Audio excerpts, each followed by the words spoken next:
Carolina. William Tell Told Again by P.G. Wodehouse.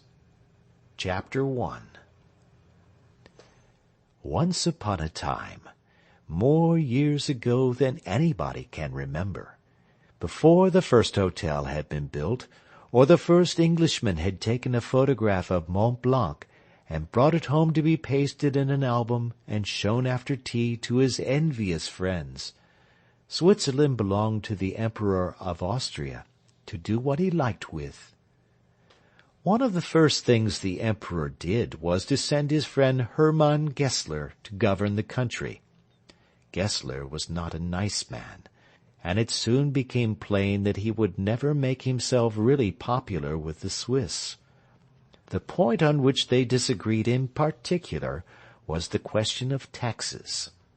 The Swiss, who were a simple and thrifty people, objected to paying taxes of any sort. They said they wanted to spend their money on all kinds of other things. Gessler, on the other hand, wished to put a tax on everything, and being governor, he did it.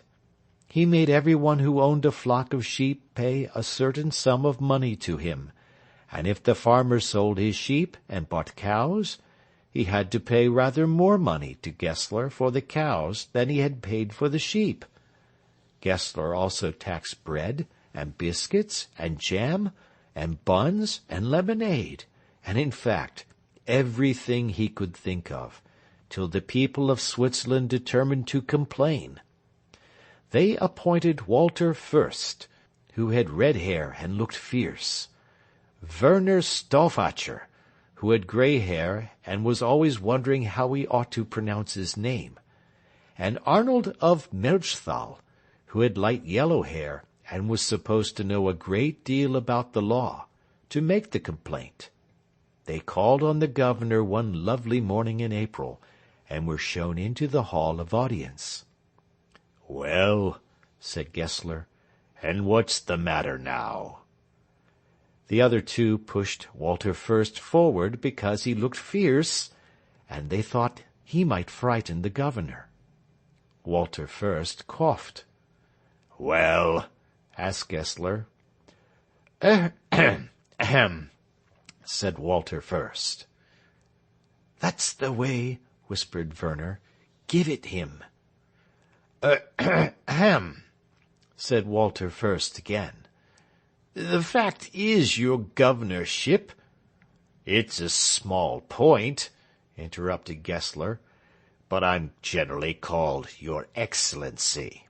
Yes." "The fact is, Your Excellency, it seems to the people of Switzerland—" "Whom I represent," whispered Arnold of Melchthal, "whom I represent, that things want changing." "What things?" inquired Gessler. "The taxes, your excellent governorship." "Change the taxes? Why, don't the people of Switzerland think there are enough taxes?" Arnold of Melchthal broke in hastily. "They think there are many too many," he said.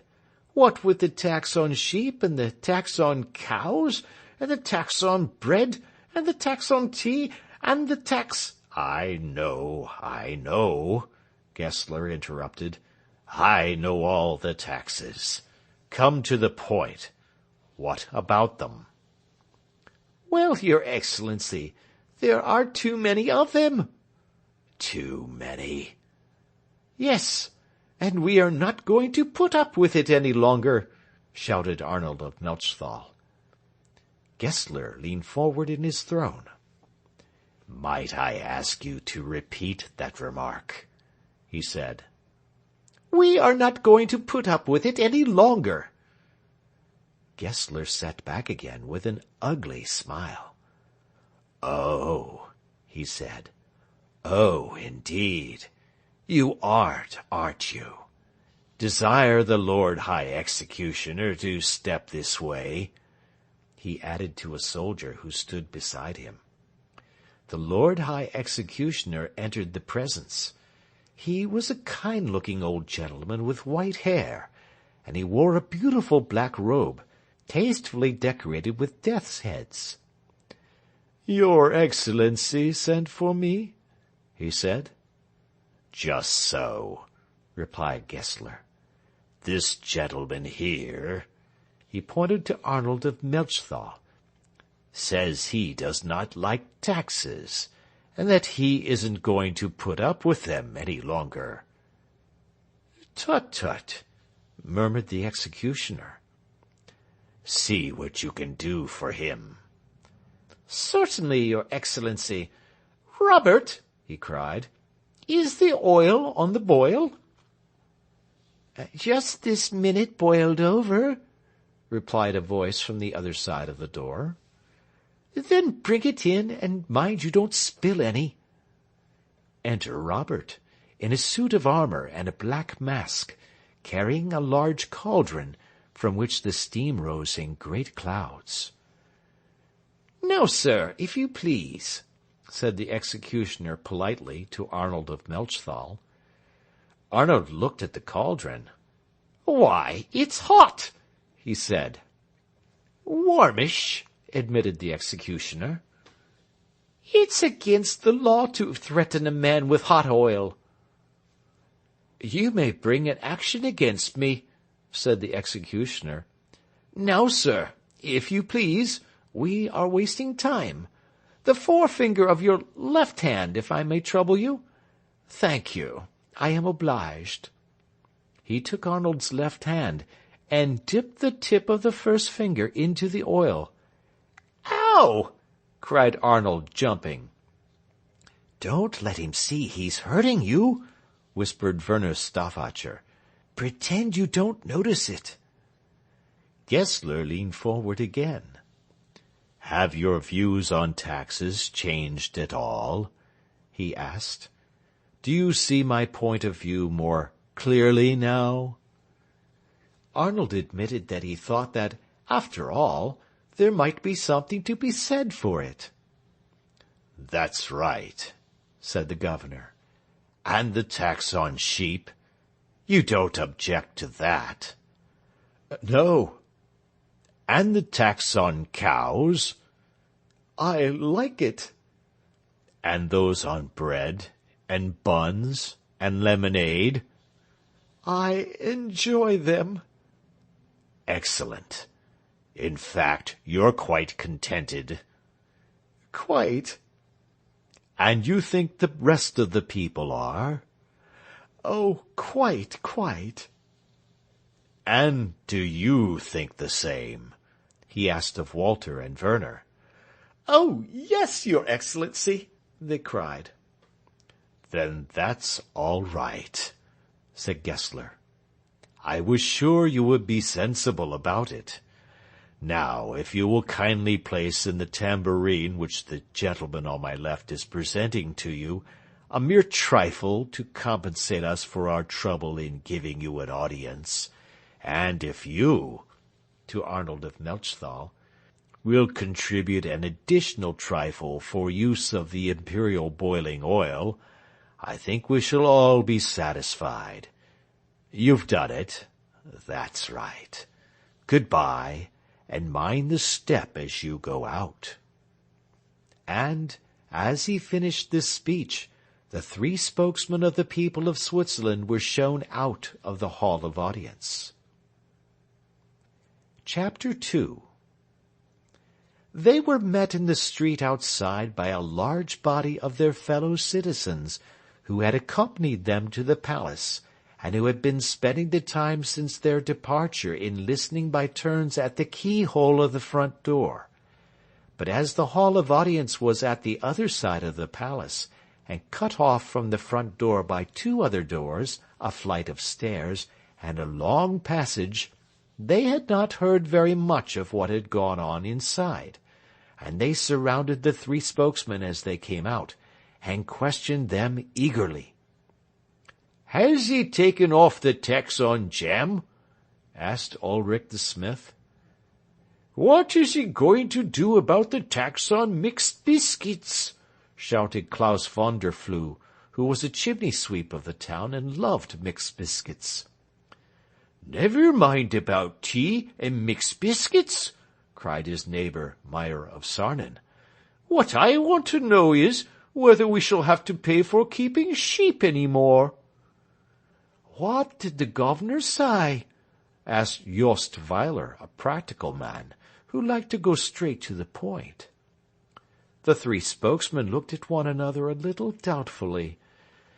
"Well," said Werner Stauffacher at last, "as a matter of fact, he didn't actually say very much. It was more what he did, if you understand me, than what he said."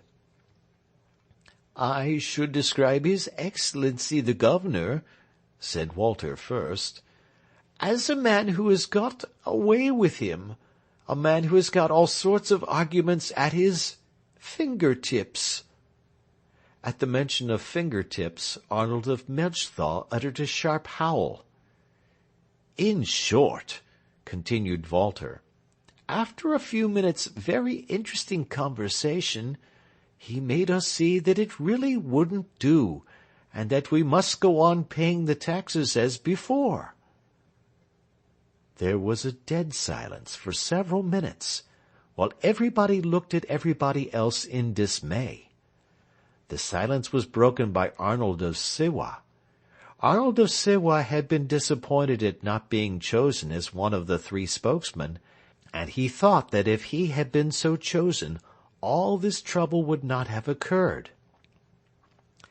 "The fact is," he said bitterly, "that you three have failed to do what you were sent to do. I mention no names, far from it, but I don't mind saying that there are some people in this town who would have given a better account of themselves. What you want in little matters of this sort is, if I may say so, tact. Tact, that's what you want. Of course, if you will go rushing into the governor's presence—" "But we didn't rush," said Walter first.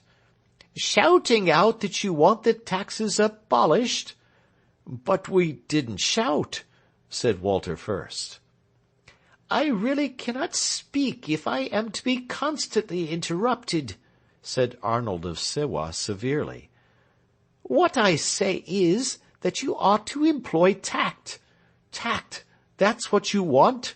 If I had been chosen to represent the Swiss people in this affair, I am not saying I ought to have been, mind you.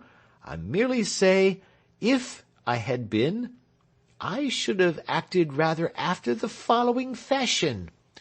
Walking firmly, but not defiantly, into the tyrant's presence, I should have broken the ice with some pleasant remark about the weather. The conversation once started, the rest would have been easy. I should have said that I hoped His Excellency had enjoyed a good dinner. Once on the subject of food, and it would have been the simplest of tasks to show him how unnecessary taxes on food were, and the whole affair would have been pleasantly settled while you waited. I do not imply that the Swiss people would have done better to have chosen me as their representative. I merely say that this is how I should have acted had they done so." And Arnold of Sewa twirled his moustache and looked offended. His friends instantly suggested that he should be allowed to try where the other three had failed, and the rest of the crowd, beginning to hope once more, took up the cry. The result was that the visitors' bell of the palace was rung for the second time. Arnold of Sewa went in, and the door was banged behind him. 5 minutes later he came out, sucking the first finger of his left hand. "No," he said, "it can't be done. The tyrant has convinced me." "I knew he would," said Arnold of Melchthal. "Then I think you might have warned me," snapped Arnold of Sewa, dancing with the pain of his burnt finger. "Was it hot?" "Boiling." "Ah." "Then he really won't let us off the taxes?" asked the crowd in disappointed voices. "No." "Then the long and short of it is," said Walter first, drawing a deep breath, "that we must rebel." "Rebel!" cried everybody. "Rebel," repeated Walter firmly. "We will!" cried everybody. "Down with the tyrant!" shouted Walter first. "Down with the taxes!" shrieked the crowd. A scene of great enthusiasm followed. The last words were spoken by Werner Stauffacher. "We want a leader," he said. "I don't wish to thrust myself forward," began Arnold of Sewa, "but I must say, if it comes to leading—" "And I know the very man for the job," said Werner Stauffacher. "William Tell." "Hurrah for William Tell!" roared the crowd, and, taking the time from Werner Stauffacher, they burst into the grand old Swiss chant which runs as follows: "For he's a jolly good fellow, for he's a jolly good fellow, for he's a jolly good fellow, and so say all of us." And having sung this till they were all quite hoarse, they went off to their beds to get a few hours' sleep before beginning the labours of the day. End of chapter 2.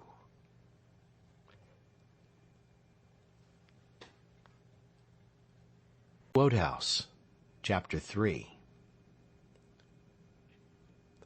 In a picturesque little chalet high up in the mountains, covered with snow and edelweiss, which is a flower that grows in the Alps, and you are not allowed to pick it, dwelt William Tell, his wife Hedwig, and his 2 sons, Walter and William.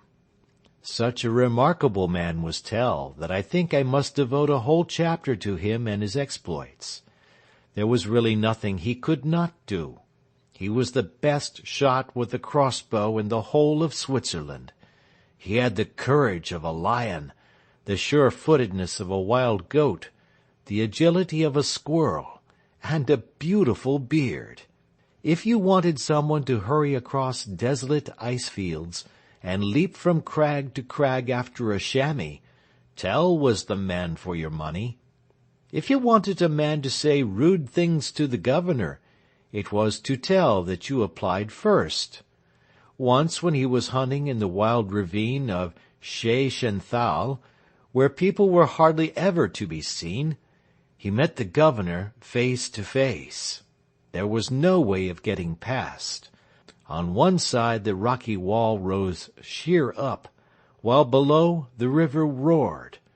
Directly Gessler caught sight of Tell striding along with his crossbow, his cheeks grew pale and his knees tottered, and he sat down on a rock feeling very unwell indeed. "Aha!" said Tell. "Oho! So it's you, is it? I know you. And a nice sort of person you are, with your taxes on bread and sheep, aren't you? You'll come to a bad end one of these days. That's what will happen to you. Oh, you old reprobate! Pooh!" And he had passed on with a look of scorn, leaving Gessler to think over what he had said. And Gessler ever since had had a grudge against him, and was only waiting for a chance of paying him out. "Mark my words," said Tell's wife Hedwig, when her husband told her about it after supper that night. "Mark my words, he will never forgive you." "I will avoid him," said Tell. "He will not seek me." "Well, mind you do," was Hedwig's reply. On another occasion, when the governor's soldiers were chasing a friend of his, called Baumgarten, and when Baumgarten's only chance of escape was to cross the lake during a fierce storm, and when the ferryman, sensibly remarking, "What? Must I rush into the jaws of death? No man that hath his senses would do that," refused to take out his boat even for twice his proper fare, and when the soldiers rode down to seize their prey with dreadful shouts, Tell jumped into the boat, and, rowing with all his might, brought his friend safe across after a choppy passage, which made Gessler the governor still more angry with him. But it was as a marksman that Tell was so extraordinary. There was nobody in the whole of the land who was half so skillful. He attended every meeting for miles around where there was a shooting competition, and every time he won first prize. Even his rivals could not help praising his skills. "Behold," they would say, "Tell is quite the pot-hunter," meaning by the last word a man who always went in for every prize and always won it. And Tell would say, "Yes, truly am I a pot-hunter, for I hunt to fill the family pot." And so he did. He never came home empty-handed from the chase. Sometimes it was a chamois that he brought back, and then the family had it roasted on the first day, cold on the next 4, and minced on the 6th, with sippets of toast around the edge of the dish. Sometimes it was only a bird, as on the cover of this book, and then Hedwig would say, "Mark my words, this fowl will not go round." But it always did, and it never happened that there was not even a fowl to eat. In fact, Tell and his family lived a very happy, contented life, in spite of the Governor Gessler and his taxes. Tell was very patriotic. He always believed that some day the Swiss would rise and rebel against the tyranny of the governor, and he used to drill his 2 children so as to keep them always in a state of preparation. They would march about, beating tin cans and shouting, and altogether enjoying themselves immensely, though Hedwig, who did not like noise, and wanted Walter and William to help her with the housework, made frequent complaints.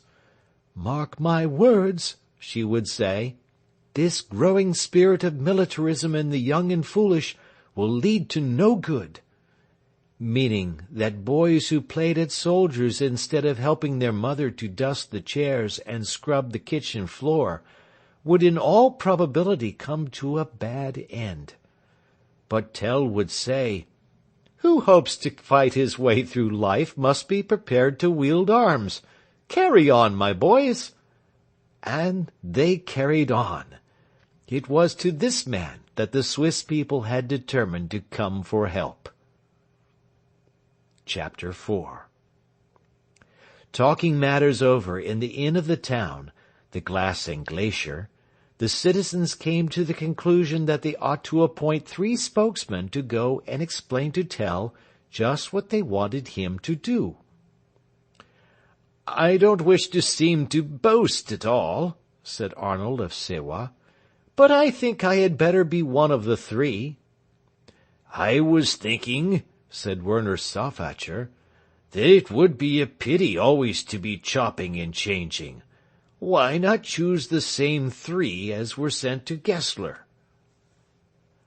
"I don't desire to be unpleasant at all," replied Arnold of Sewa, "but I must be forgiven for reminding the honourable gentleman who has just spoken that he and his equally honourable friends did not meet with the best of success when they called upon the governor." "Well, and you didn't either," snapped Arnold of Melchthal, whose finger still hurt him, and made him a little bad-tempered. "That," said Arnold of Sewa, "I put down entirely to the fact that you and your friends, by not exercising tact, irritated the governor, and made him unwilling to listen to anybody else. Nothing is more important in these affairs than tact. That's what you want, tact. But have it your own way. Don't mind me." And the citizens did not. They chose Werner Stauffacher, Arnold of Melchthal, and Walter first, and, having drained their glasses, the 3 trudged up the steep hill which led to Tell's house. It had been agreed that everyone should wait at the glassing glacier until the three spokesmen returned, in order that they might hear the result of their mission. Everybody was very anxious. A revolution without Tell would be quite impossible, and it was not unlikely that Tell might refuse to be their leader. The worst of a revolution is that, if it fails, the leader is always executed as an example to the rest. And many people object to being executed, however much it may set a good example to their friends. On the other hand, Tell was a brave man and a patriot, and might be only too eager to try to throw off the tyrant's yoke, whatever the risk. They had waited about an hour, when they saw the three spokesmen coming down the hill. Tell was not with them, a fact which made the citizens suspect that he had refused their offer. The first thing a man does when he has accepted the leadership of a revolution is to come and plot with his companions. "Well?" said everybody eagerly, as the three arrived. Werner Stauffacher shook his head. "Ah," said Arnold of Sewa, "I see what it is. He has refused. You didn't exercise tact, and he refused." "We did exercise tact," said Stauffacher indignantly. "But he would not be persuaded. It was like this. We went to the house and knocked at the door. Tell opened it. 'Good morning,' I said. 'Good morning,' said he. 'Take a seat.' I took a seat. 'My heart is full,' I said, 'and longs to speak with you.' I thought that a neat way of putting it." The company murmured approval. "A heavy heart," said Tell, "will not grow light with words." "Not bad, that," murmured Jost Weiler. "Clever way of putting things Tell has got." "Yet words," I said, "might lead us on to deeds." "Neat," said Jost Weiler. "Very neat, yes." To which Tell's extraordinary reply was, "The only thing to do is to sit still." "What?" I said. "Bear in silence things unbearable?" "Yes," said Tell. "To peaceable men peace is gladly granted. When the governor finds that his oppression does not make us revolt, he will grow tired of oppressing." "And what did you say to that?" asked Ulrich the smith. "I said he did not know the governor if he thought he would ever grow tired of oppressing. We might do much," I said, "if we held fast together. Union is strength," I said. "The strong," said Tell, "is strongest when he stands alone." "Then our country must not count on thee," I said, "when in despair she stands on self-defense?" "Oh, well," he said, "hardly that, perhaps. I don't want to desert you. What I mean to say is, I'm no use as a plotter or a counsellor or that sort of thing. Where I come out strong is in deeds. So don't invite me to your meetings and make me speak and that sort of thing. But if you want a man to do anything, why, that's where I shall come in, you see. Just write it if you want me. A postcard will do, and you will not find William Tell hanging back, no, sir." And with those words he showed us out. "Well," said Jost Weiler, "I call that encouraging. All we have to do now is to plot. Let us plot." "Yes, let's," shouted everybody. Ulrich the smith rapped for silence on the table. "Gentlemen," he said, "our friend Mr. Klaus von der Flue will now read a paper on Governors, Their Drawbacks, and How to Get Rid of Them. Silence, gentlemen, please. Now then, Klaus, old fellow, speak up and get it over." And the citizens settled down without further delay to a little serious plotting. End of chapter 4.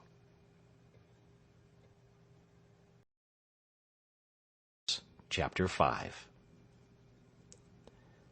A few days after this, Hedwig gave Tell a good talking to on the subject of his love for adventure. He was sitting at the door of his house mending an axe. Hedwig, as usual, was washing up. Walter and William were playing with a little crossbow not far off. "Father," said Walter. "Yes, my boy." "My bowstring has bust." Bust was what all Swiss boys said when they meant broken. "You must mend it yourself, my boy," said Tell. "A sportsman always helps himself." "What I say," said Hedwig, bustling out of the house, "is that a boy of his age has no business to be shooting. I don't like it." "Nobody can shoot well if he does not begin to practice early. Why, when I was a boy, I remember on one occasion when—" "What I say," interrupted Hedwig, "is that a boy ought not to want always to be shooting and what not. He ought to stay at home and help his mother. And I wish you would set them a better example." "Well, the fact is, you know," said Tell, "I don't think nature meant me to be a stay-at-home and that sort of thing. I couldn't be a herdsman if you paid me. I shouldn't know what to do. No, everyone has his special line, and mine is hunting. Now I can hunt." "A nasty, dangerous occupation," said Hedwig. "I don't like to hear of your being lost on desolate ice-fields, and leaping from crag to crag and what not. Some day, mark my words, if you are not careful, you will fall down a precipice, or be overtaken by an avalanche, or the ice will break while you are crossing it. There are 1,000 ways in which you might get hurt." "A man of ready wit with a quick eye," replied Tell complacently, "never gets hurt. The mountain has no terror for her children. I am a child of the mountain." "You are certainly a child," snapped Hedwig. "It is of no use my arguing with you." "Not very much," agreed Tell, "for I am just off to the town. I have an appointment with your papa and some other gentlemen." I forgot to say so before, but Hedwig was the daughter of Walter First. "Now, what are you and papa plotting?" asked Hedwig. "I know there is something going on. I suspected it when papa brought Werner Stauffacher and the other man here, and you wouldn't let me listen. What is it? Some dangerous scheme, I suppose?" "Now how in the world do you get those sort of ideas into your head?" Tell laughed. "Dangerous scheme! As if I should plot dangerous schemes with your papa." "I know," said Hedwig. "You can't deceive me. There is a plot afoot against the governor, and you are in it." "A man must help his country." "They're sure to place you where there is most danger. I know them. Don't go. Send Walter down with a note to say that you regret that an unfortunate previous engagement, which you have just recollected, will make it impossible for you to accept their kind invitation to plot." "No, I must go." "And there is another thing," continued Hedwig. "Gessler the governor is in the town now." "He goes away today." "Well, wait till he is gone. You must not meet him. He bears you malice." "To me his malice cannot do much harm. I do what's right and fear no enemy." "Those who do right," said Hedwig, "are those he hates the most. And you know he has never forgiven you for speaking like that when you met him in the ravine. Keep away from the town for today. Do anything else. Go hunting, if you will." "No," said Tell. "I promised. I must go. Come along, Walter." "You aren't going to take that poor, dear child? Come here, Walter, directly this minute." "Want to go with father," said Walter, beginning to cry, for his father had promised to take him with him the next time he went to the town, and he had saved his pocket money for the occasion. "Oh, let the boy come," said Tell. "William will stay with you, won't you, William?" "All right, father," said William. "Well, mark my words," said Hedwig. "If something bad does not happen, I shall be surprised." "Oh, no," said Tell. "What can happen?" And without further delay he set off with Walter for the town. Chapter 6. In the meantime all kinds of things of which Tell had no suspicion had been happening in the town. The fact that there were no newspapers in Switzerland at that time often made him a little behindhand as regarded the latest events. He had to depend, as a rule, on visits from his friends, who would sit in his kitchen and tell him all about everything that had been going on for the last few days. And, of course, when there was anything very exciting happening in the town, nobody had time to trudge up the hill to Tell's chalet. They all wanted to be in the town, enjoying the fun. What had happened now was this. It was the chief amusement of the governor, Gessler, who, you will remember, was not a nice man. When he had a few moments to spare from the cares of governing, to sit down and think out some new way of annoying the Swiss people. He was one of those persons who only do it to annoy because they know it teases. What he liked chiefly was to forbid something. He would find out what the people most enjoyed doing, and then he would send a herald to say that he was very sorry, but it must stop. He found that this annoyed the Swiss more than anything. But now he was rather puzzled what to do, for he had forbidden everything he could think of. He had forbidden dancing and singing, and playing on any sort of musical instrument, on the ground that these things made such a noise, and disturbed people who wanted to work. He had forbidden the eating of everything except bread, and the simplest sorts of meat, because he said that anything else upset people, and made them unfit to do anything except sit still and say how ill they were. And he had forbidden all sorts of games, because he said they were a waste of time. So that now, when he wanted dreadfully to forbid something else, he could not think of anything. Then he had an idea, and this was it. He told his servants to cut a long pole, and they cut a very long pole. Then he said to them, "Go into the hall and bring me one of my hats. Not my best hat, which I wear on Sundays and on state occasions, nor yet my second best, which I wear every day, nor yet, again, the one I wear when I am out hunting, for all these I need. Fetch me, rather, the oldest of my hats." And they fetched him the very oldest of his hats. Then he said, "Put it on top of the pole." And they put it right on top of the pole. And last of all he said, "Go and set up the pole in the middle of the meadow, just outside the gates of the town." And they went and set up the pole in the very middle of the meadow, just outside the gates of the town. Then he sent his heralds out to north and south, and east and west, to summon the people together, because he said he had something very important and special to say to them. And the people came in tens, and 50s, and hundreds, men, women, and children, and they stood waiting in front of the palace steps till Gessler the governor should come out and say something very important and special to them. And punctually at 11 o'clock, Gessler, having finished a capital breakfast, came out to the top step and spoke to them.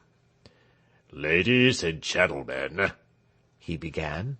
A voice from the crowd, "Speak up!" "Ladies and gentlemen," he began again in a louder voice. "If I could catch the man who said 'Speak up,' I would have bitten in the neck by wild elephants." Applause. "I have called you to this place today to explain to you my reason for putting up a pole, on the top of which is one of my caps, in the meadow just outside the city gates.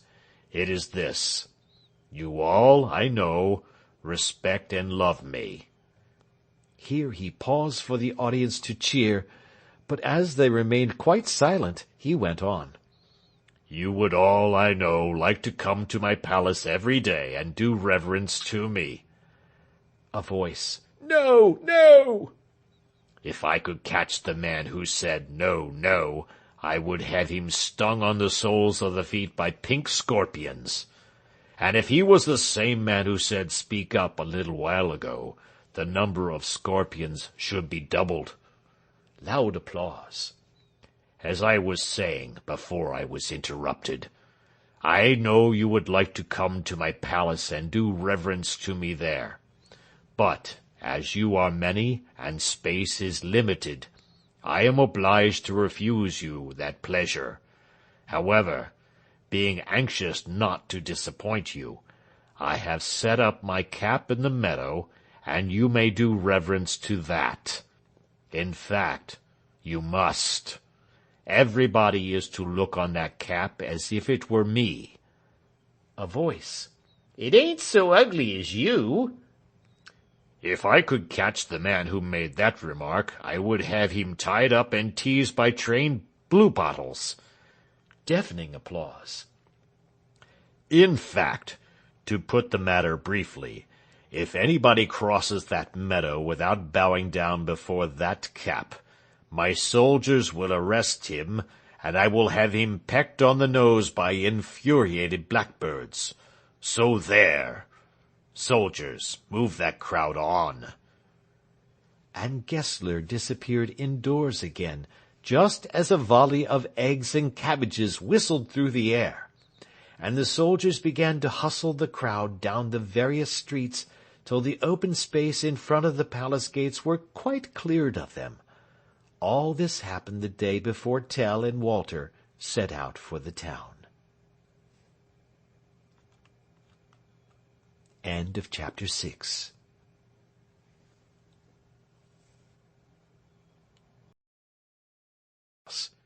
Chapter 7.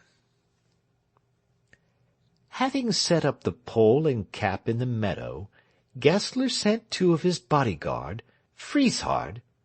I should think you would be safe in pronouncing this Frieshard, but you had better ask somebody who knows. And Luthold, to keep watch there all day, and see that nobody pass by without kneeling down before the pole and taking off his hat to it. But the people, who prided themselves on being what they called open sie schnuffen, or as we should say, up to snuff, and equal to every occasion, had already seen a way out of the difficulty. They knew that if they crossed the meadow, they must bow down before the pole, which they did not want to do, so it occurred to them that an ingenious way of preventing this would be not to cross the meadow. So they went the long way round, and the 2 soldiers spent a lonely day. "What I says," said Frieshard, "is, what's the use of us wasting our time here?" Frieshard was not a very well-educated man, and he did not speak good grammar. "None of these here people ain't a-going to bow down to that there hat. Of course they ain't. Why, I can remember the time when this meadow was like a fair, everybody a-shoving and a-jostling one another for elbow room, and look at it now. It's a desert. That's what it is, a desert. What's the good of us wasting of our time here, I says. That's what I says. And they're artful, too, mind yer," he continued. "Why, only this morning I says to myself, 'Frieshard,' I says, 'you just wait till 12 o'clock,' I says, 'cause that's when they leave the council house, and then they'll have to cross the meadow. And then we'll see what we shall see, I says. Like that, I says. Bitter like, you know. We'll see, I says, what we shall see. So I waited, and at 12 o'clock out they came, dozens of 'em, and began to cross the meadow. And now, says I to myself, look out for larks. But what happened? Why, when they came to the pole, the priest stood in front of it, and the sacristan rang the bell, and they all fell down on their knees, and they were saying their prayers, not doing obeisance to the hat. That's what they were doing. Artful, that's what they are. And Frieshardt kicked the foot of the pole viciously with his iron boot. "It's my belief," said Leuthold.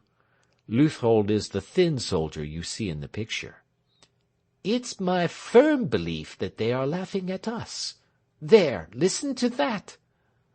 A voice made itself heard from behind a rock not far off. "Where did you get that hat?" said the voice. "There," grumbled Leuthold. "They're always at it. Last time it was, 'Who's your hatter?' Why, we're the laughing-stock of the place. We're like two rogues in a pillory. 'Tis rank disgrace for one who wears a sword to stand as sentry o'er an empty hat, to make obeisance to a hat. I' faith, such a command is downright foolery." "Well," said Frieshardt, "and why not bow before an empty hat? Thou hast often bowed before an empty skull. I was always one for a joke, you know." "Here come some people," said Leuthold. "At last, and they're only the rabble after all. You don't catch any of the better sort of people coming here." A crowd was beginning to collect on the edge of the meadow. Its numbers swelled every minute, until quite 100 of the commoner sort must have been gathered together. They stood pointing at the pole and talking among themselves, but nobody made any movement to cross the meadow. At last someone shouted, "Yah!" The soldiers took no notice. Someone else cried, "Boo!" "Pass along there, pass along," said the soldiers. Cries of, "Where did you get that hat?" began to come from the body of the crowd. When the Swiss invented a catchphrase, they did not drop it in a hurry. "Where did you get that hat?" they shouted. Frieshardt and Leuthold stood like two statues in armor, paying no attention to the remarks of the rabble. This annoyed the rabble. They began to be more personal. "You in the second-hand lobster tin," shouted one. He meant Frieshardt, whose suit of armor, though no longer new, hardly deserved this description. "Who's your hatter?" "Can't yer see?" shouted a friend, when Frieshardt made no reply. "The poor thing ain't alive. He's stuffed." Roars of laughter greeted this sally. Frieshardt, in spite of the fact that he enjoyed a joke, turned pink. "He's blushing!" shrieked the voice. Frieshardt turned purple. Then things got still more exciting. "'Ere," said a rough voice in the crowd impatiently. "What's the good of talking to 'em? Give me that ear egg, missus." And in another instant an egg flew across the meadow and burst over Leuthold's shoulder. The crowd howled with delight. This was something like fun, thought they, and the next moment eggs, cabbages, cats, and missiles of every sort darkened the air. The two soldiers raved and shouted, but did not dare to leave their post. At last, just as the storm was at its height, it ceased as if by magic. Every one in the crowd turned round, and, as they turned, jumped into the air and waved his hat. A deafening cheer went up. "Hurrah!" cried the mob. "Here comes good old Tell. Now there's going to be a jolly row. Chapter 8. Tell came striding along, Walter by his side, and his crossbow over his shoulder. He knew nothing about the hat having been placed on the pole, and he was surprised to see such a large crowd gathered in the meadow. He bowed to the crowd in his polite way, and the crowd gave 3 cheers and 1 more, and he bowed again. "Hello," said Walter suddenly. "Look at that hat up there, father, on the pole." "What is the hat to us?" said Tell, and he began to walk across the meadow with an air of great dignity, and Walter walked by his side, trying to look just like him. "Here, hi!" shouted the soldiers. "Stop! You haven't bowed down to the cap." Tell looked scornful, but said nothing. Walter looked still more scornful. "Ho there!" shouted Frieshardt, standing in front of him. "I bid you stand in the Emperor's name." "My good fellow," said Tell, "please do not bother me. I am in a hurry. I really have nothing for you." "My orders is," said Frieshardt, "to stand in this here meadow, and to see as how all them what passes through it does obeisance to that there hat. Them's governor's orders, them is. So now." "My good fellow," said Tell, "let me pass. I shall get cross, I know I shall." Shouts of encouragement from the crowd, who were waiting patiently for the trouble to begin. "Go it, Tell!" they cried. "Don't stand talking to him. Hit him a kick." Frieshardt became angrier every minute. "My orders is," he said again, "to arrest them as don't bow down to the hat, and for 2 pins, young feller, I'd arrest you. So which is it to be? Either you bow down to that there hat, or you come along of me." Tell pushed him aside, and walked on with his chin in the air. Walter went with him, with his chin in the air. Whack! A howl of dismay went up from the crowd as they saw Frieshardt raise his pike and bring it down with all his force on Tell's head. The sound of the blow went echoing through the meadow, and up the hills and down the valleys. "Ow!" cried Tell. Now, thought the crowd, things must begin to get exciting. Tell's first idea was that one of the larger mountains in the neighborhood had fallen on top of him.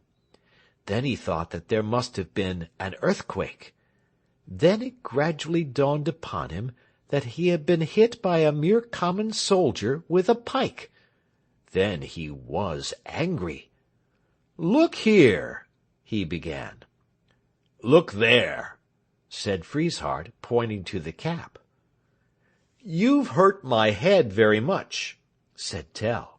"Feel the bump. If I hadn't happened to have a particularly hard head, I don't know what might not have happened." And he raised his fist and hit Frieshardt, but as Frieshardt was wearing a thick iron helmet, the blow did not hurt him very much. But it had the effect of bringing the crowd to Tell's assistance. They had been waiting all this time for him to begin the fighting, for though they were very anxious to attack the soldiers, they did not like to do so by themselves. They wanted a leader. So when they saw Tell hit Frieshardt, they tucked up their sleeves, grasped their sticks and cudgels more tightly, and began to run across the meadow towards him. Neither of the soldiers noticed this. Frieshardt was very busy arguing with Tell, and Leuthold was laughing at Frieshardt. So when the people came swarming up with their sticks and cudgels, they were taken by surprise. But every soldier in the service of Gessler was as brave as a lion, and Frieshardt and Leuthold were soon hitting back merrily, and making a good many of the crowd wish they had stayed at home.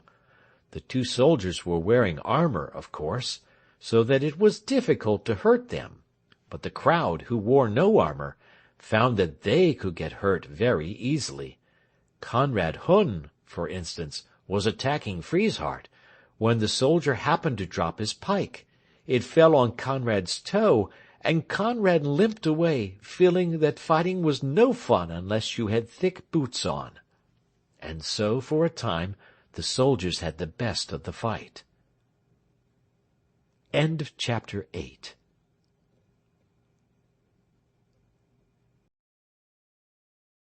Chapter 9.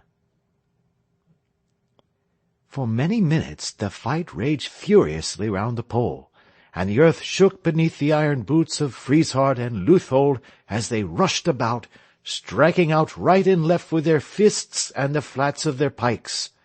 Seppi the cowboy, an ancestor by the way of Buffalo Bill, went down before a tremendous blow by Frieshardt, and Leuthold knocked Klaus von der Flue head over heels.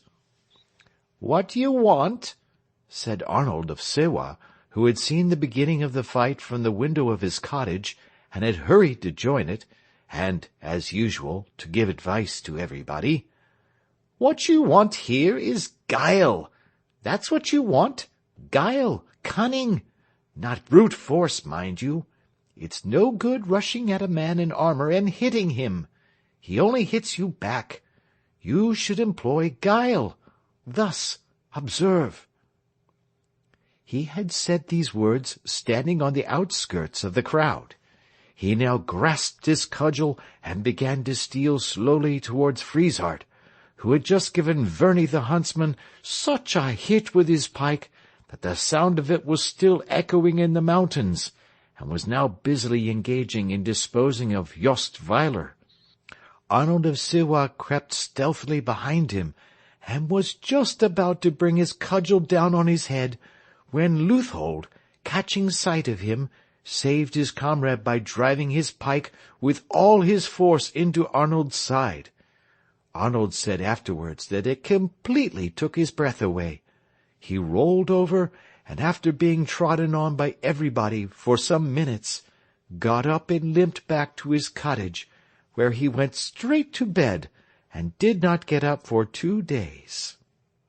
All this time Tell had been standing a little way off with his arms folded, looking on. While it was a quarrel simply between himself and Frieshardt, he did not mind fighting. But when the crowd joined in, he felt it was not fair to help so many men attack one, however badly that one might have behaved. He now saw that the time had come to put an end to the disturbance. He drew an arrow from his quiver, placed it in his crossbow, and pointed it at the hat. Frieshardt, seeing what he intended to do, uttered a shout of horror, and rushed to stop him. But at that moment somebody in the crowd hit him so hard with a spade that his helmet was knocked over his eyes, and before he could raise it again, the deed was done. Through the cap, and through the pole, and out at the other side sped the arrow. And the first thing he saw when he opened his eyes was Tell, standing beside him twirling his moustache, while all around the crowd danced and shouted, and threw their caps into the air with joy. "A mere trifle," said Tell modestly. The crowd cheered again and again. Frieshardt and Leuthold lay on the ground beside the pole, feeling very sore and bruised, and thought that perhaps, on the whole, they had better stay there. There was no knowing what the crowd might do after this, if they began to fight again. So they lay on the ground and made no attempt to interfere with the popular rejoicings. What they wanted, as Arnold of Sewa might have said if he had been there, was a few moments' complete rest. Leuthold's helmet had been hammered with sticks until it was over his eyes and all out of shape, and Frieshardt's was very little better. And they both felt just as if they had been run over in the street by a horse and cart. "Tell!" shouted the crowd. "Hurrah for Tell! Good old Tell!" "Tell's the boy!" roared Ulrich the smith. "Not another man in Switzerland could have made that shot." "No!" shrieked everybody. "Not another!" "Speech!" cried someone from the edge of the crowd. "Speech! Speech! Tell speech!" Everybody took up the cry. "No, no," said Tell, blushing. "Go on! Go on!" shouted the crowd. "Oh, I couldn't," said Tell. "I don't know what to say." "Anything will do! Speech! Speech!" Ulrich the smith and Ruodi the fisherman hoisted Tell onto their shoulders, and having coughed once or twice, he said, "Gentlemen!" Cheers from the crowd. "Gentlemen," said Tell again, "this is the proudest moment of my life." More cheers. "I don't know what you want me to talk about. I have never made a speech before. Excuse my emotion. This is the proudest moment of my life. Today is a great day for Switzerland. We have struck the first blow of the revolution. Let us strike some more." Shouts of "Hear, hear!" from the crowd, many of them, misunderstanding Tell's last remark, proceeded to hit Leuthold and Frieshardt, until stopped by cries of "Order!" from Ulrich the smith. "Gentlemen," continued Tell, "the floodgates of revolution have been opened. From this day they will stalk through the land, burning to ashes the slough of oppression which our tyrant governor has erected in our midst. I have only to add that this is the proudest moment of my life, and—" He was interrupted by a frightened voice. "Look out, you chaps!" said the voice. "Here comes the governor!" Gessler, with a bodyguard of armed men, had entered the meadow and was galloping towards them. Chapter 10. Gessler came riding up on his brown horse, and the crowd melted away in all directions, for there was no knowing what the governor might not do if he found them plotting. They were determined to rebel and to throw off his tyrannous yoke, but they preferred to do it quietly and comfortably, when he was nowhere near. So they ran away to the edge of the meadow, and stood there in groups, waiting to see what was going to happen. Not even Ulrich the smith and Ruodi the fisherman waited, though they knew quite well that Tell had not nearly finished his speech. They set the orator down, and began to walk away, trying to look as if they had been doing nothing in particular, and were going to go on doing it, only somewhere else. Tell was left standing alone in the middle of the meadow by the pole.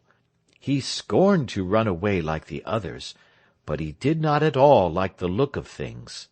Gessler was a stern man, quick to punish any insult, and there were 2 of his soldiers lying on the ground with their nice armor all spoiled and dented, and his own cap on top of the pole had an arrow right through the middle of it, and would never look the same again, however much it might be patched.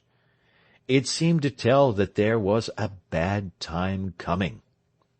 Gessler rode up and reined in his horse. "Now then, now then, now then," he said in his quick, abrupt way. "What's this? What's this? What's this?" When a man repeats what he says 3 times, you can see that he is not in a good temper. Frieshardt and Leuthold got up, saluted, and limped slowly towards him. They halted beside his horse, and stood to attention. The tears trickled down their cheeks. "Come, come, come," said Gessler. "Tell me all about it." And he patted Frieshardt on the head. Frieshardt bellowed. Gessler beckoned to one of his courtiers. "Have you a handkerchief?" he said. "I have a handkerchief, your Excellency." "Then dry this man's eyes." The courtier did as he was bidden. "Now," said Gessler, when the drying was done, and Frieshardt's tears had ceased, "what has been happening here? I heard a cry of help as I came up. Who cried help?" "Please your lordship's noble excellency-ship," said Frieshardt. "It was me, Frieshardt." "You should say, 'It was I,'" said Gessler. "Proceed." "Which I am a loyal servant of your Excellencies, and in your Excellencies' army, and seeing as how I was told to stand by this here pole and guard that there hat, I stood by this here pole and guarded that there hat. All day I did, your Excellency, and when up comes this man here, and I says to him, 'Bow down to the hat,' I says. 'Ho,' he says to me, 'Ho, indeed,' and he passed on without so much as nodding. So I takes my pike, and I taps him on the head to remind him, as you might say, that there was something he was forgetting, and he ups and hits me, he does. And then the crowd runs up with their sticks and hits me and Leuthold cruel, your Excellency. And while we was a-fighting with them, this here man I'm a-telling you about, your Excellency, he outs with an arrow, puts it into his bow, and sends it through the hat. And I don't see how you'll ever be able to wear it again. It's a waste of a good hat, your Excellency, that's what it is. And then the people, they puts me and Leuthold on the ground, and hoist this here man, Tell they call him, up on their shoulders, and he starts making a speech, when up you comes, your Excellency. That's how it all was." Gessler turned pale with rage, and glared fiercely at Tell, who stood before him in the grasp of two of the bodyguard. "Ah," he said, "Tell, is it? Good day to you, Tell. I think we've met before, Tell. Eh, Tell?" "We have, your Excellency. It was in the ravine of Chez Schenthal," said Tell firmly. "Your memory is good, Tell. So is mine. I think you made a few remarks to me on that occasion, Tell. A few chatty remarks. Eh, Tell?" "Very possibly, your Excellency." "You were hardly polite, Tell." "If I offended you, I am sorry." "I am glad to hear it, Tell. I think you will be even sorrier before long. So you've been ill-treating my soldiers, eh?" "It was not I who touched them." "Oh, so you didn't touch them. Ah, but you defied my power by refusing to bow down to the hat. I set up that hat to prove the people's loyalty. I am afraid you are not loyal, Tell." "I was a little thoughtless, not disloyal. I passed the hat without thinking." "You should always think, Tell. It is very dangerous not to do so. And I suppose that you shot your arrow through the hat without thinking?" "I was a little carried away by excitement, your Excellency." "Dear, dear. Carried away by excitement, were you? You must really be more careful, Tell. One of these days you will be getting yourself into trouble. But it seems to have been a very fine shot. You are a capital marksman, I believe." "Father's the best in all Switzerland," piped a youthful voice. "He can hit an apple on a tree 100 yards away. I've seen him. Can't you, Father?" Walter, who had run away when the fighting began, had returned on seeing his father in the hands of the soldiers. Gessler turned a cold eye upon him. "Who is this?" he asked. End of chapter 10.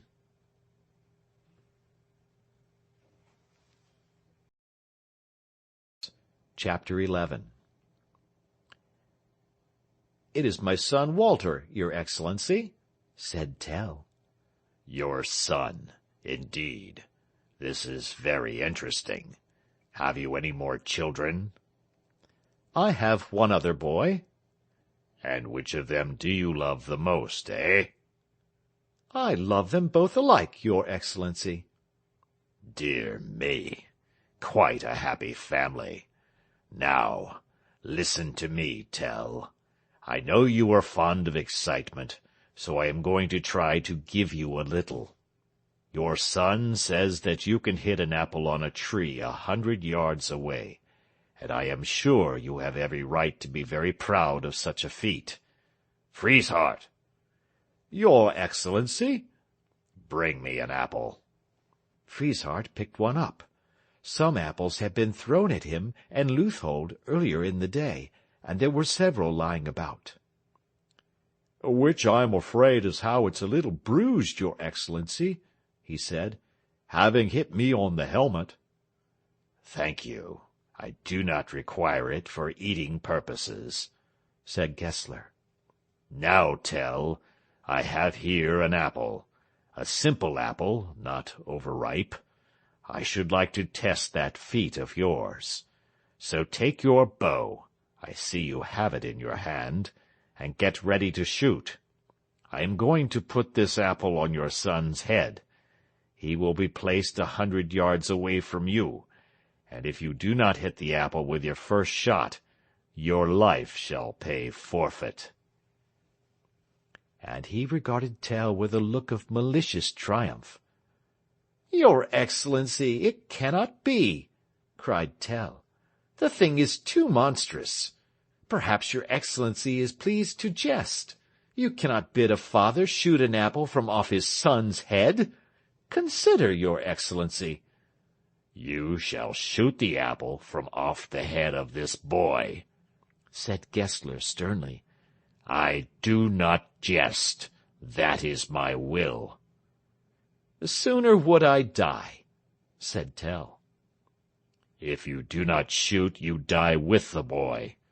Come, come, Tell, why so cautious? They always told me that you loved perilous enterprises, and yet when I give you one, you complain. I could understand anybody else shrinking from the feat, but you, hitting apples at 100 yards is child's play to you. And what does it matter where the apple is, whether it is on a tree or on a boy's head? It is an apple just the same. Proceed, Tell." The crowd, seeing a discussion going on, had left the edge of the meadow and clustered round to listen. A groan of dismay went up at the governor's words. "Down on your knees, boy," whispered Rudolph de Harris to Walter. "Down on your knees, and beg his Excellency for your life." "I won't," said Walter stoutly. "Come," said Gessler. "Clear a path there, clear a path. Hurry yourselves. I won't have this loitering.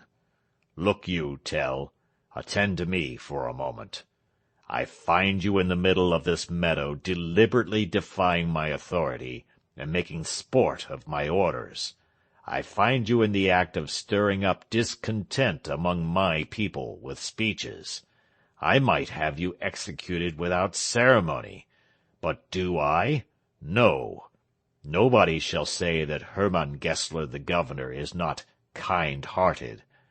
I say to myself, I will give this man one chance.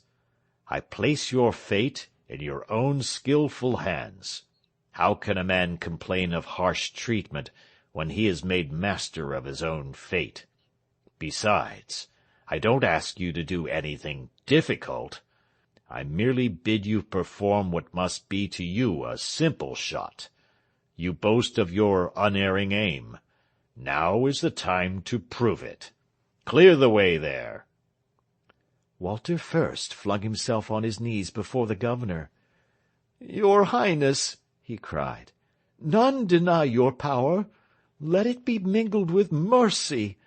It is excellent, as an English poet will say in a few 100 years, to have a giant's strength, but it is tyrannous to use it like a giant. Take the half of my possessions, but spare my son-in-law." But Walter Tell broke in impatiently, and bade his grandfather rise, and not kneel to the tyrant. "Where must I stand?" asked he. "I'm not afraid. Father can hit a bird upon the wing." "You see that lime tree yonder," said Gessler to his soldiers. "Take the boy and bind him to it." "I will not be bound," cried Walter. "I am not afraid. I'll stand still. I won't breathe. If you bind me, I'll kick." "Let us bind your eyes at least," said Rudolf der Harras. "Do you think I fear to see father shoot?" said Walter. "I won't stir an eyelash. Father, show the tyrant how you can shoot. He thinks you're going to miss. Isn't he an old donkey?" "Very well, young man," muttered Gessler. "We'll see who is laughing 5 minutes from now." And once more he bade the crowd stand back and leave a way clear for Tell to shoot. Chapter 12. The crowd fell back, leaving a lane down which Walter walked, carrying the apple. There was dead silence as he passed. Then the people began to whisper excitedly to one another. "Shall this be done before our eyes?" said Arnold of Melchthal to Werner Stauffacher. "Of what use was it that we swore an oath to rebel if we permit this? Let us rise and slay the tyrant." Werner Stauffacher, prudent man, scratched his chin thoughtfully. "Well," he said, "you see, the difficulty is that we are not armed, and the soldiers are. There is nothing I should enjoy more than slaying the tyrant, only I have an idea that the tyrant would slay us. You see my point?" "Why were we so slow?" groaned Arnold. "We should have risen before, and then this would never have happened. Who was it that advised us to delay?" "Well," said Stauffacher, who had himself advised delay, "I can't quite remember at the moment, but I dare say you could find out by looking up the minutes of our last meeting. I know the motion was carried by a majority of 2 votes. See, Gessler grows impatient." Gessler, who had been fidgeting on his horse for some time, now spoke again, urging Tell to hurry. "Begin," he cried. "Begin." "Immediately," replied Tell, fitting the arrow to the string. Gessler began to mock him once more. "You see now," he said, "the danger of carrying arms. I don't know if you have ever noticed it, but arrows very often recoil on the man who carries them. The only man who has any business to possess a weapon is the ruler of a country. Myself, for instance, a low, common fellow, if you will excuse the description, like yourself, only grows proud through being armed, and so offends those above him. But, of course, it's no business of mine. I am only telling you what I think about it. Personally, I like to encourage my subjects to shoot. That is why I am giving you such a splendid mark to shoot at. You see, Tell?" Tell did not reply. He raised his bow and pointed it. There was a stir of excitement in the crowd, more particularly in that part of the crowd which stood on his right, for, his hand trembling for the first time in his life, Tell had pointed his arrow, not at his son, but straight into the heart of the crowd. "Here! Ha! That's the wrong way! More to the left!" shouted the people in a panic, while Gessler roared with laughter and bade Tell shoot and chance it. "If you can't hit the apple or your son," he chuckled, "you can bring down one of your dear fellow countrymen." Tell lowered his bow, and a sigh of relief went through the crowd. "My eyes are swimming," he said. "I cannot see." Then he turned to the governor. "I cannot shoot," he said. "Bid your soldiers kill me." "No," said Gessler. No, Tell, that is not at all what I want. If I had wished my soldiers to kill you, I should not have waited for a formal invitation from you. I have no desire to see you slain, not at present. I wish to see you shoot. Come, Tell, they say you can do everything, and are afraid of nothing. Only the other day, I hear, you carried a man, one Baumgartner, that was his name, I think, across a rough sea in an open boat. You may remember it? I particularly wish to catch Baumgartner, Tell. Now, this is a feat which calls for much less courage. Simply to shoot an apple off a boy's head. A child could do it. While he was speaking, Tell had been standing in silence, his hands trembling and his eyes fixed, sometimes on the governor, sometimes on the sky. He now seized his quiver, and taking from it a second arrow, placed it in his belt. Gessler watched him, but said nothing. "Shoot, father!" cried Walter from the other end of the lane. "I'm not afraid." Tell, calm again now, raised his bow and took a steady aim. Everybody craned forward, the front ranks in vain telling those behind that there was nothing to be gained by pushing. Gessler bent over his horse's neck and peered eagerly towards Walter. A great hush fell on all as Tell released the string. Pfft! Went the string, and the arrow rushed through the air. A moment's suspense, and then a terrific cheer rose from the spectators. The apple had leaped from Walter's head, pierced through the center. End of chapter 12.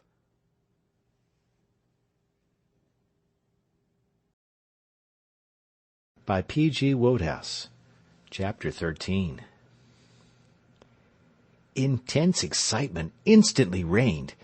Their suspense over, the crowd cheered again and again, shook hands with one another, and flung their caps into the air.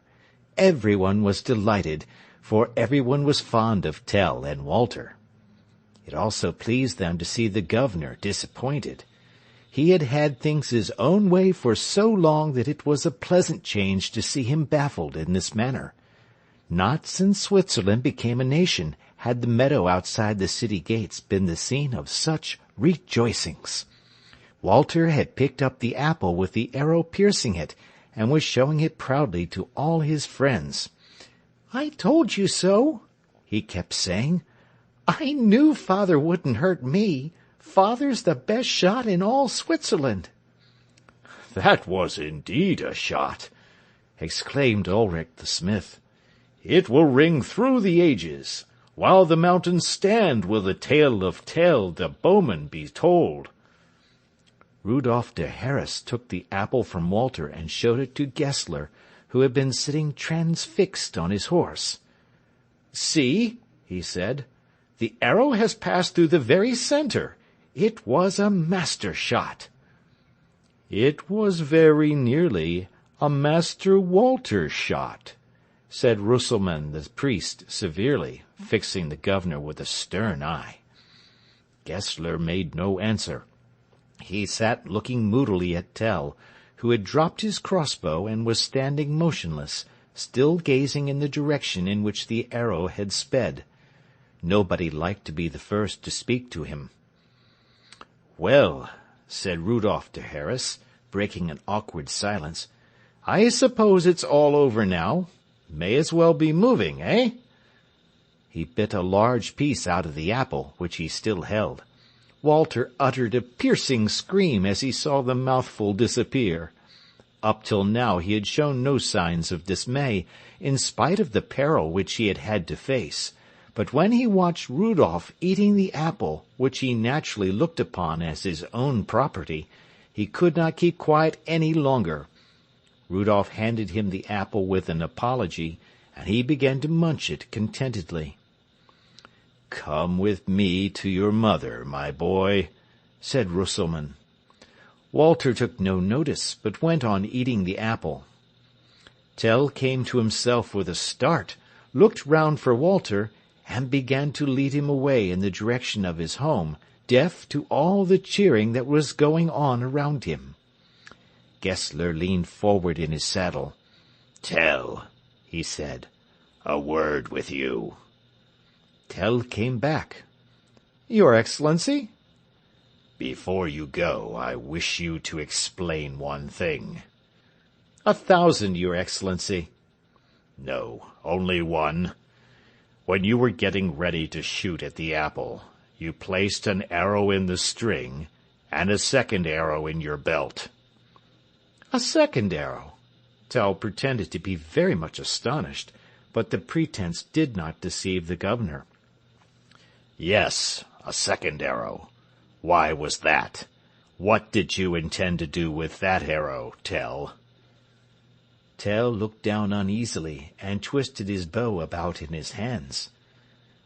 "My lord," he said at last, "it is a bowman's custom. All archers place a second arrow in their belt." "No, Tell," said Gessler. "I cannot take that answer as the truth. I know there was some other meaning in what you did. Tell me the reason, without concealment. Why was it? Your life is safe, whatever it was, so speak out. Why did you take out that second arrow?" Tell stopped fidgeting with his bow, and met the governor's eye with a steady gaze. "Since you promise me my life, Your Excellency," he replied, drawing himself up, "I will tell you." He drew the arrow from his belt and held it up. The crowd pressed forward, hanging on his words. "Had my first arrow," said Tell slowly, "pierced my child, and not the apple, this would have pierced you, my lord. Had I missed with my first shot, be sure, my lord, that my second would have found its mark." A murmur of approval broke from the crowd as Tell thrust the arrow back into the quiver, and faced the governor with folded arms and burning eyes. Gessler turned white with fury. "Seize that man!" he shouted. "My lord, bethink you," whispered Rudolf der Harras. "You promised him his life." "Tell, fly!" he cried. Tell did not move. "Seize that man and bind him!" roared Gessler once more. "If he resists, cut him down." "I shall not resist," said Tell scornfully. "I should have known the folly of trusting to a tyrant to keep his word. My death will at least show my countrymen the worth of their governor's promises." "Not so," replied Gessler. "No man shall say I ever broke my knightly word. I promised you your life, and I will give you your life. But you are a dangerous man, Tell, and against such must I guard myself. You have told me your murderous purpose. I must look to it that that purpose is not fulfilled. Life I promised you, and life I will give you, but of freedom I said nothing. In my castle at Küsnacht there are dungeons where no ray of sun or moon ever falls. Chained hand and foot in one of these, you will hardly aim your arrows at me. It is rash, Tell, to threaten those who have power over you. Soldiers, bind him and lead him to my ship. I will follow, and will myself conduct him to Küsnacht." The soldiers tied Tell's hands. He offered no resistance, and amidst the groans of the people he was led away to the shore of the lake where Gessler's ship lay at anchor. "So our last chance is gone," said the people to one another. "Where shall we look now for a leader?" Chapter 14. The castle of Küsnacht lay on the opposite side of the lake, a mighty mass of stone reared on a mightier crag, rising sheer out of the waves, which boiled and foamed about its foot. Steep rocks of fantastic shape hemmed it in, and many were the vessels that perished on these, driven thither by the frequent storms that swept over the lake. Gessler and his men, Tell in their midst, bound and unarmed, embarked early in the afternoon at Fleulen, which was the name of the harbor where the governor's ship had been moored. Fleulen was about 2 miles from Küstnacht. When they had arrived at the vessel, they went on board, and Tell was placed at the bottom of the hold. It was pitch dark, and rats scampered over his body as he lay. The ropes were cast off, the sails filled, and the ship made her way across the lake, aided by a favoring breeze. A large number of the Swiss people had followed Tell and his captors to the harbor, and stood gazing sorrowfully after the ship as it diminished in the distance. There had been whispers of an attempted rescue, but nobody had dared to begin it, and the whispers had led to nothing. Few of the people carried weapons, and the soldiers were clad in armor, and each bore a long pipe or a sharp sword. As Arnold of Sewa would have said if he had been present, what the people wanted was prudence. It was useless to attack men so thoroughly able to defend themselves. Therefore the people looked on and groaned, but did nothing. For some time the ship sped easily on her way and through a calm sea. Tell lay below, listening to the trampling of the sailors overhead as they ran about the deck, and gave up all hope of ever seeing his home and his friends again. But soon he began to notice that the ship was rolling and pitching more than it had been doing at first, and it was not long before he realized that a very violent storm had begun. Storms sprung up very suddenly on the lake, and made it unsafe for boats that attempted to cross it. Often the sea was quite unruffled at the beginning of the crossing, and was rough enough at the end to wreck the largest ship. Tell welcomed the storm. He had no wish to live if life meant years of imprisonment in a dark dungeon of Castle Küstnacht. Drowning would be a pleasant fate compared with that. He lay at the bottom of the ship, hoping that the next wave would dash them on to a rock and send them to the bottom of the lake. The tossing became worse and worse. Upon the deck, Gessler was standing beside the helmsman, and gazing anxiously across the waters at the rocks that fringed the narrow entrance to the bay, a few hundred yards to the east of Castle Küstnacht. This bay was the only spot for miles along the shore at which it was possible to land safely. For miles on either side the coast was studded with great rocks, which would have dashed a ship to pieces in a moment. It was to this bay that Gessler wished to direct the ship, but the helmsman told him that he could not make sure of finding the entrance, so great was the cloud of spray which covered it. A mistake would mean shipwreck. "My lord," said the helmsman, "I have neither strength nor skill to guide the helm. I do not know which way to turn." "What are we to do?" asked Rudolf der Harras, who was standing near. The helmsman hesitated. Then he spoke, eyeing the governor uneasily. "Tell could steer us through," he said, "if your lordship would but give him the helm." Gessler started. "Tell," he muttered. "Tell." The ship drew nearer to the rocks. "Bring him here," said Gessler. 2 soldiers went down to the hold and released Tell. They bade him get up and come with them. Tell followed them on deck and stood before the governor. "Tell," said Gessler. Tell looked at him without speaking. "Take the helm, Tell," said Gessler, "and steer the ship through those rocks into the bay beyond, or instant death shall be your lot." Without a word, Tell took the helmsman's place, peering keenly into the cloud of foam before him. To right and to left he turned the vessel's head, and to right again, into the very heart of the spray. They were right among the rocks now, but the ship did not strike on them. Quivering and pitching, she was hurried along, until of a sudden the spray cloud was behind her, and in front the calm waters of the bay. Gessler beckoned to the helmsman. "Take the helm again," he said. He pointed to Tell.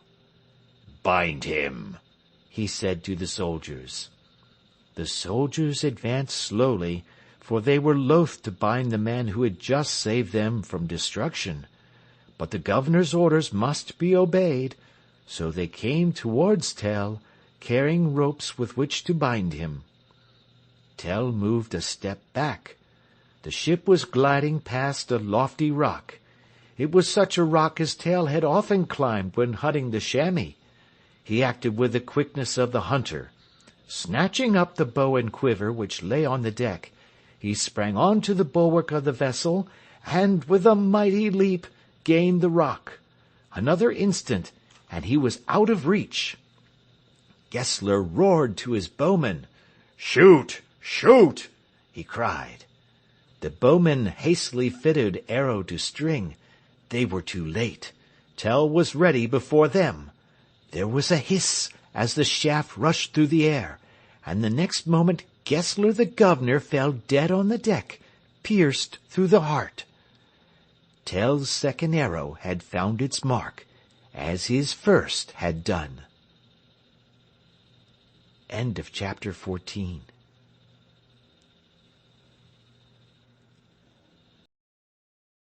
Again, by P.G. Wodehouse.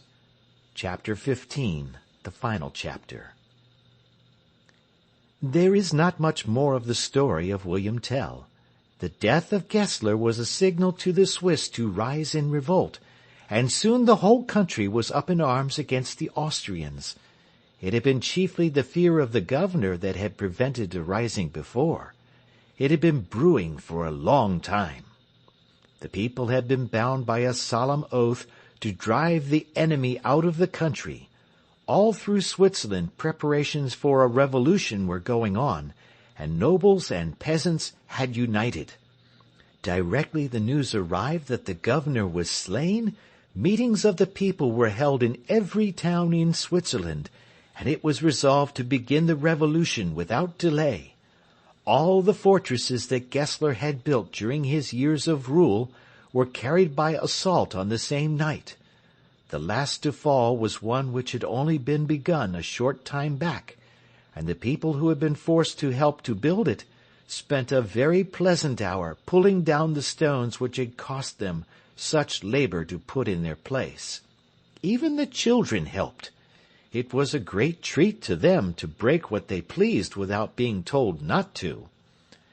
"See," said Tell as he watched them, "in years to come, when these same children are gray-haired, they will remember this night as freshly as they will remember it tomorrow." A number of people rushed up, bearing the pole which Gessler's soldiers had set up in the meadow. The hat was still on top of it, nailed to the wood by Tell's arrow. "Here's the hat!" shouted Ruodi. "The hat to which we were to bow!" "What shall we do with it?" cried several voices. "Destroy it! Burn it!" said others. "To the flames with this emblem of tyranny!" But Tell stopped them. "Let us preserve it," he said. "Gessler set it up to be a means of enslaving the country. We will set it up as a memorial of our newly gained liberty. Nobly is fulfilled the oath we swore to drive the tyrants from our land. Let the pole mark the spot where the revolution finished." "But is it finished?" said Arnold of Melchthal. "It is a nice point. When the Emperor of Austria hears that we have killed his friend Gessler, and burnt down all his fine new fortresses, will he not come here to seek revenge?" "He will," said Tell, And let him come, and let him bring all his mighty armies. We have driven out the enemy that was in our land. We will meet and drive away the enemy that comes from another country. Switzerland is not easy to attack.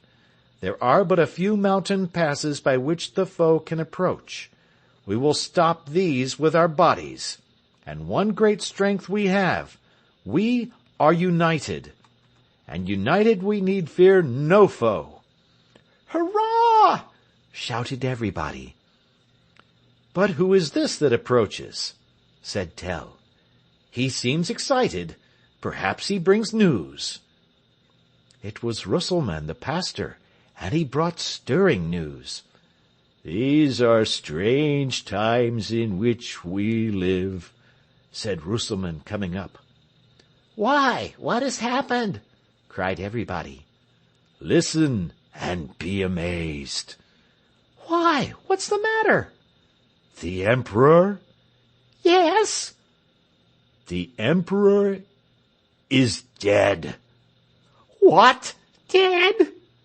"Dead." "Impossible! How came you by the news?" "John Müller of Schaffhausen brought it, and he is a truthful man." "But how did it happen?" "As the Emperor rode from Stein to Baden, the lords of Eschenbach and Tegerfelden, jealous, it is said, of his power, fell upon him with their spears. His bodyguard were on the other side of a stream. The Emperor had just crossed it, and could not come to his assistance. He died instantly." "By the death of the Emperor, the revolution in Switzerland was enabled to proceed without check. The successor of the Emperor had too much to do in defending himself against the slayers of his father to think of attacking the Swiss, and by the time he was at leisure they were too strong to be attacked. So the Swiss became free. As for William Tell, he retired to his home, and lived there very happily ever afterwards with his wife and his 2 sons, who in a few years became very nearly as skilful in the use of the crossbow as their father.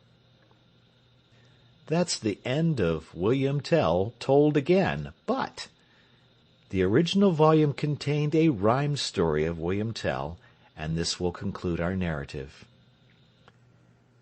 The Swiss, against their Austrian foes, had ne'er a soul to lead 'em, till Tell, as you've heard tell, arose and guided them to freedom. Tell's tale we tell again, an act for which pray no one scold us. This tale of Tell we tell, in fact, as this tell-tale was told us.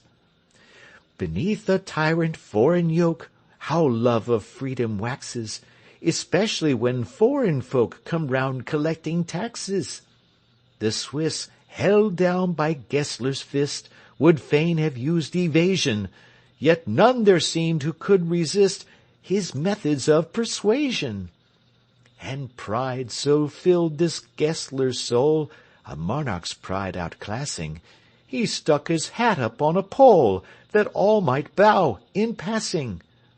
Then rose the patriot William Tell. "We've grown 'neath Austrian sway first. Must we be ruled by Poles as well? I've just a word to say first." The crowd about the pole at morn used various persuaders. They flung old cans to prove their scorn of all tin-pot invaders. And cabbage stumps were freely dealt, and apples inexpensive, and rotten eggs to show they felt a foreign yoke offensive. Said William Tell, "And has this cuss for conquest such a passion, he needs must set his cap at us in this exalted fashion?" And then the people gave a cry, 'twixt joy and apprehension, to see him pass the symbol by with studied inattention. At first the sentinel, aghast, glared like an angry dumb thing. Then, "Hi!" he shouted, "not so fast! You're overlooking something." The sturdy Tell made no response, Then through the hills resounded a mighty thwack upon his sconce. The people were astounded. Could Tell an insult such as this ignore or pass? I doubt it. No, no, that patriotic Swiss was very cross about it. The people, interested now, exclaimed, "'Ere, stop a minute! If there's to be a jolly row, by jingo, we'll be in it!" Said Tell, "This satrap of the Duke is sore in need of gumption. With my good bow I will rebuke such arrogant presumption." "Stand back," the soldier says he. "This roughness is unseemly." The people cried, "We will be free!" And so they were, extremely. They dealt that soldier thump on thump. He hadn't any notion, when on Tell's head he raised that bump, of raising this commotion. Tell's arrow sped, the people crowed, and loudly cheered his action, while Tell's expressive features showed a certain satisfaction. Now, when the cat's away, the mice are very enterprising. But cats return, and in a trice, well, Gessler nipped that rising, and when those soldiers lodged complaint, which truly didn't lack ground, the people practised self-restraint, and fell into the background. And Tell, before the tyrant hailed, no patriot you'd have guessed him, for even his stout bosom quailed when Gessler thus addressed him. "As you're the crack shot of the Swiss, I've often heard it said so. Suppose you take a shot at this, placed on your youngster's head, so."